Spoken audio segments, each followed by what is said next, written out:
الله وبركاته. والي عنصريين حجابك أن وطأ يلي عنصريين قرك أن ليه يلي عنصريين ودمada يوروب iyo Mareykan shaqooyinka ma la ii ogola wadankan shaqo male shaqooyinku waa xiriiri wadankan si walba isku daalisid waxa waaye maadaama aad tahay nin muslim ah maadaama aad tahay Soomaali shaqada xiriiri waa waxyaabaha soo kale badan aan maqashay maantaan waa maqalnay problem ma idin lihi shaqooyinkan waa iska buuxaan dhibaatooyin maragtay kama jiraan dhibaato way jirtaa laakiin waxa muhiim ah wadan walba iyo meel walba aad timaado wax sahal ah ma jiro waxay u baahan tahay haddii processkii ama habkii wax lagu heli lahaa haddii aad soo marto waa helaysaa laakiin adigoo oo aanan soo marin waxyaaba aan maqashay ku tiri kuteen haddii aad ka duusho oo aad u aragto maragtay in wixii lagu cunsuriyeynayo taa dhibaatay leedahay marka cunsurinimada ma aha mid hadda bilaabatay waa mid boqolaal sano soo jirtay Europe intaan imaanin ka hor dad baa la cunsuriyeyn jiray laakiinse dadka qaarkood waxay ku guuleysteen ayadoo ay jirto wadamada sharciga ka jira waxaa jira nidaam iyo hab loo baahan yahay qofka sirta hadduu helo wuu ku guuleysan karaa shaqo weyni kara laakiin badanaaba dhibaatada haysato waxay tahay wadanka sirtii ma ogaanin habkii guushi lagu gaari lahaa ma helin iyo anagoo cudud noogu jirto aan nahay dad diin kale haysta oo muslim ah iyo anagoo dad madow ah iyo dad Soomaali ah oo maragtay badanaaba magaca iyo sumcada aan ku leenahay wadamadan Yurub iyo Mareykan ay aad u hooseyso taa ayaa keenaysa marka sahal ahaan inaad dhahdid wixii anigu waa leeyahay cunsuriyay mali ogala shaqo iyo waxba marka hadda maanta waxaan rabaa in aan talooyin qaarkood soo jeediyo fikrado aan isku darsano si aan u ogaano qofka cusub markuu wadanka yimaado ha noqoto Sweden Mareykan iyo meel walba isku mid bini'aadamku dhaw isku mid marka waxyaabaha naftu jeceshahay qofka shaqo bixiyaha waxyaabaha uu kugu qaadan karo haddii aad samaysid ama aad ku fikirtid ilaa waxa waa psychology marka hadduu yahay nin Carab ama hadduu yahay nin Afrikaan ama nin cadaan isku si ayaa laga yaabaa meel walba markii aad shaqo ay ka banaan tahay marka ugu horeysa waxaa muhiim ah aqoontii loo baahnaa qofka waa inuu leeyahay si walba dadka loo cunsuriyay Yurub ma dhici karto qof qualificationkii loo baahnaa leh in laga hormariyo qof aan lahayn oo qabiil ahaan ama saaxiibtinimo ama walaaltinimo in lagu siiyo taa way ka caafimaad qabaan laakiin cunsurinimada waxay dhici kartaa markii adigoo aqoontii leh iyo nin kale aqoon leh laakiin qofka hadduu wadanka u dhashay cadaan u yahay in si dadban laga maragtay hormariyo waxaa lagaaga hormarin karaa adigoo waxyaaba qaarkood oo sahlan meesha aad ilaawday ama aad aqoon u lahayn marka waxa ugu horeeya waxay tahay shaqo walba markii la dalbanayo qofka ugu horeeya waxa qofka ku qaabilaya ama qofka imtixaanka qaaday waxa waaye ama shaqada u baahan shaqadii waxa lagu soo qoray jariidada waa aragtay waxa uu aragtay shaqadaas inaad qaban kartid inay tahay mid aqoonteeda aad leedahay marka hore iska hubi inaad aqoon u leedahay haddii aadan aqoon u lahayn haddaad dalbato waa weynaysaa waa wax hadda laakiin haddaad aqoon u leedahay aad og tahay xataa haddii aqoontaadu dhexdhexaad tahay isku day maxaa yeele waxaad tahay nin muslim oo ilaah aaminsan arrisqa cala allah dadaalkii marka bilow marka haddii aqoontii aad leedahay wax ka haysatid isku day habkee ayaan ku heli karaa shaqada waxyaaba maxaa loo baahay inaan sameeyo okay meesha waxyaabaha ku qoran ama ogeysiis ama waxyaabaha shuruudaha meesha ku qoran si fiican u fiiri shuruudii aad fiirisay inuu qofku yahay qof shahaado jaamacadeed wata ama shahaado dugsi sare wata qofka inuu yaqaano luqadaha noocana qofka inuu aqoon u leeyahay waxbarashadii ka soo baxay waxyaabahii dhan waa fulisay marka waxaad diyaarsanaysaa CV-gaaga CV-ga waa habka keliya qofka shaqada bixiya shirkadaha oo dhan aad kula hadli kartid marka ugu horeeya waa CV maxaa yeelay CV-ga hadduu yahay mid nadiif ah detailed fiican leh oo warbixin fiican leh wuxuu ka turjumayaa wixii adiga u sheegi lahayd ninkaas oo dhan meesha marka ku qoranta haddii CV-gaaga si qalad u qoran yahay oo nidaamsaneen ama haddii ku adag tahay inuu akhriyo waxyaabaha aad ku dartay marka wuxuu ogaanaa shakhsiyadaada inaadan ahayn qof nidaamsan laakiin haddii CV-ga aad u qortay wax si wanaagsan CV-ga waxaan ka wadaa warqadda shakhsiga aqoontiisa uu ku muujiyo kadibna loo diro dadka shaqada bixiya si ay u akhriyaan waxa uu imaanaya waraaqa badan oo CV ah meelo badan ay ugu imaanayaan marka waraaqiyo dhan way wada akhrinayaan marka kaaga markii lasoo gaaro markii ugu horeyso markaad muujisay waxyaabaha loo baahnaa oo dhan, magacii, meeshaad aad joogtay, waxyaabaha kasoo shaqaysay iyo warbixin walba oo aad is leedahay qofka hadduu ila joogi lahaa waa u sheegi lahaa, meesha ku muuji.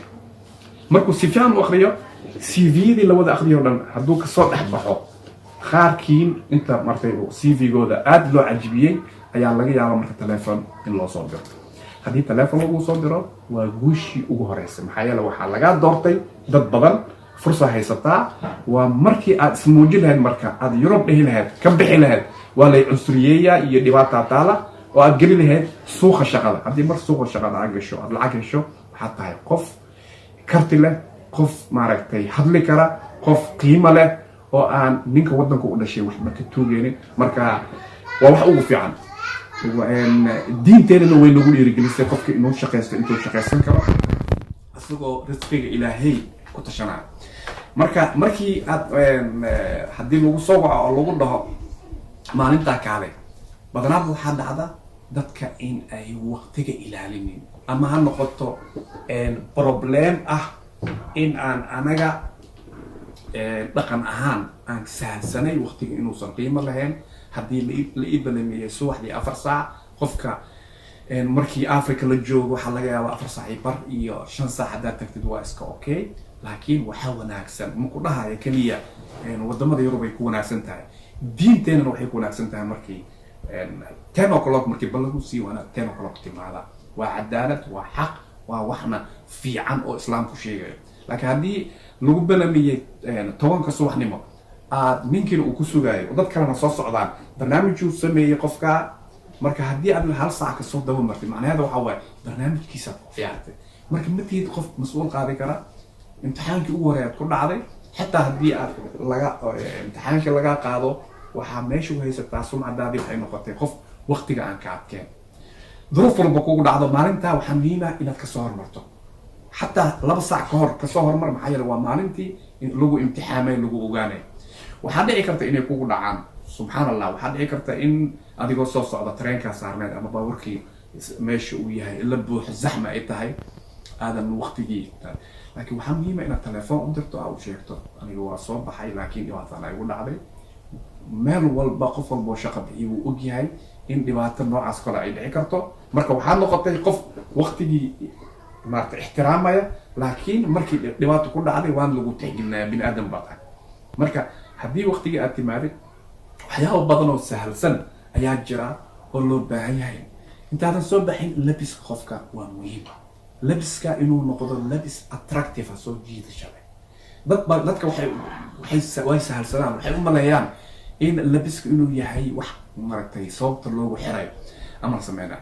tusaale ahaana maaragtay haddaan kuu sheego, maalan ba adigoo maalqabeen ah oo lacag badan leh, oo maanta ma ku fikirayay magaalo aadan dadka aqoonin, ehel kuu joogin, inaad dukaanka furto oo aad qof loo baahay aad rabto inaad lacagtii ku aaminto samayso. marka lacagta aad ku aaminayso waa inuu noqdaa qof wanaagsan, qof daacad ah, qof ilaah ka baqa. markii dad badan ay ku yimaadeen, hadduu ku yimaado nin 2 qof ay ku yimaadeen, ninna markuu soo galayo asagoon assalaamu calaykum dhahayn, oo shaarkiisu dhacsan yahay, oo maaragtay garuuska dhinac u xirneen, oo socdo oo raf an taf ah, hadduu iska soo galo hey uu dhaho maaragtay meesha fadhiisto, shaqadaana rabaa u bilaabo. iyo nin kalaa meesha kasoo galay, albaabkuu soo garaacay, ma soo gelin, waxaa dhahday soo gal. markuu qaatay, markuu soo galay, wejigiisoo dhaldhalaalaya, si fiican u labisan, garabaata xiran, assalaamu calaykum wacalaykum salaam, oo si fiican ku ixtiraamay. aad shakalkiisa, maqaabkiisa aad u riyaaqday, nadaafadiisa aad jeclaatay, habku dadku u salaamayo, wejigiisa uu ka muuqdo in uu yahay qof daacada. marka uu fadhiisto, labadaa nin markii lagu weydiiyo kee qaadan lahayd, waxaa qaadan lahayd qofka labaad. maxaa dhacay? labiskii iyo nidaamkii uu raacay. marka taana waxa waaye muhiimay ka tahay qofka surfacekiisa inuu taana ilaaliyo labiskii. waqtigii haddaa ilaalisay, qaabkaagii inuu yahay qaabka qurux badan, waxaad maaragtay qarka u saaran tahay shaqadii qofkaas inaad qariso. aqoontiina ilaan horaad u fiirisay, waa aqoon baa u leedahay. markii meesha aad soo gashay, waxyaaba badan oo ku haysta waxaa waaye albaabkaad garaacaysaa, albaabkii waa lagaa furay, qofka kaa furay. Yurub iyo wadamada kale waxa waaye waxay bilaabaan in ay jeegareeyaan, inay fiiriyaan qofka psychologically habku u dhaqaaqayo, habku wax u fiirinayo. ileen ma aha keliya wax loo baahan yahay, ma aha keliya sida qofku uu yahay, waxaa jira waxyaabo badan. markii qofkii uu soo galay asalaantay, marka hore muuji inaad faraxsan tahay, si rasmi ahna u faraxsano, maxaa yeelay risqiga ilaaha bixiya, cabsi iska ilaali, qof faraxsan. waa soo gashay meesha lagu soo dhaweeyey, waa fadhiisanaysaa nidaam.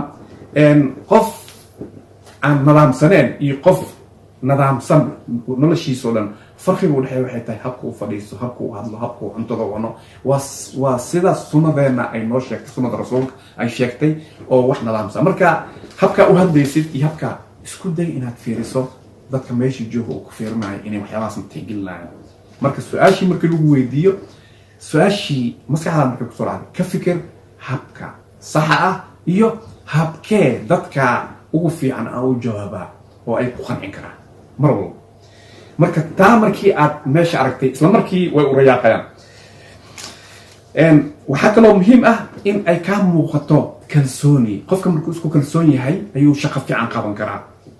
haddii aadan isku kalsooneen oo aad waxa ka shakisan tahay, waxaa lagu ogaanayaa in qof aan mas-uulka qaadi karin oo mar sidaa ahayn. marka haddii aad isku kalsoon tahay, waxaad ku muujin kartaa markii su-aal lagu weydiiyo adigoo naxsaneen, adigoo shakinaynin, adigoo hadalka aan mutaradid ahayn, inaad si fiican ugu jawaabto. su-aashana markii lagu weydiiyo aad jawaabto, fursaa lagu siiya inaad hadasho. waxaa haysataa garoonka adaa iskale. isku day tusaale walba inaad soo qaadato. markii lagu dhaho shaqadaadii wax maad samaysay, maxaad samaysay, soo qaado. hadda ka hor shaqadii hore aan ka shaqayn jiray, waxaa igu dhacday, dad baa isqabanay, qofkii waxaan ogaaday inuu maaragtay dhibaatiis. marka arrintii sidaa ku xalisay sheeg. waxaa laga yaabaa marka waxay ku leeyihiin qofka tusaalahaas fiican haysta oo meesha maantana hadduu shaqadana kusoo biiro, wuxuu noqon karaa qof shaqadii yaqaana, dadkiina kala dabri kara. marka haddii intaa aad samayso, haddaad tahay Soomaali, haddaad tahay Suudaan, haddaad tahay European, waxa farqi u dhexeeya maaha. maxaa yeelay waxaa kasoo baxday waaji. haddii xataa qofka uu ku neceb yahay, uu ku cunsuriyeynayo, markuu arko in aad wax saxsan tahay, Europe waxay ku fiican yihiin in xaqaaga lagu siinayo. marka insha Allah waxaan filayaa talooyinkaas inay ku anfacdo. haddii ay jiraan waxyaabo aad is leedahay oo dheeraata, ama talooyin kale, ama su-aal aad haysatid, waxaad igala soo xiriiri kartaa bogga Facebooka ama WhatsAppka. السلام عليكم ورحمة الله وبركاته. أشنا مركي لو ويدي أتجاوبته فرصة لو سينا هذا waxaa haysataa garoonka adaa iskale. isku day tusaale walba inaad soo qaadato. markii lagu dhaho shaqadaadii wax maad samaysay, maxaad samaysay, soo qaado. hadda ka hor shaqadii hore aan ka shaqayn jiray, waxaa igu dhacday, dad baa isqabanay, qofkii waxaan ogaaday inuu maaragtay dhibaatiis. marka arrintii sidaa ku xalisay sheeg. waxaa laga yaabaa marka waxay ku leeyihiin qofka tusaalahaas fiican haysta oo meesha maantana hadduu shaqadana kusoo biiro, wuxuu noqon karaa qof shaqadii yaqaana, dadkiina kala dabri kara. marka haddii intaa aad samayso, haddaad tahay Soomaali, haddaad tahay Suudaan, haddaad tahay European, waxa farqi u dhexeeya maaha. maxaa yeelay waxaa kasoo baxday waaji. haddii xataa qofka uu ku neceb yahay, uu ku cunsuriyeynayo, markuu arko in aad wax saxsan tahay, Europe waxay ku fiican yihiin in xaqaaga lagu siinayo. marka insha Allah waxaan filayaa talooyinkaas inay ku anfacdo. haddii ay jiraan waxyaabo aad is leedahay oo dheeraata, ama talooyin kale, ama su-aal aad haysatid, waxaad igala soo xiriiri kartaa bogga Facebooka ama WhatsAppka. السلام عليكم ورحمة الله وبركاته.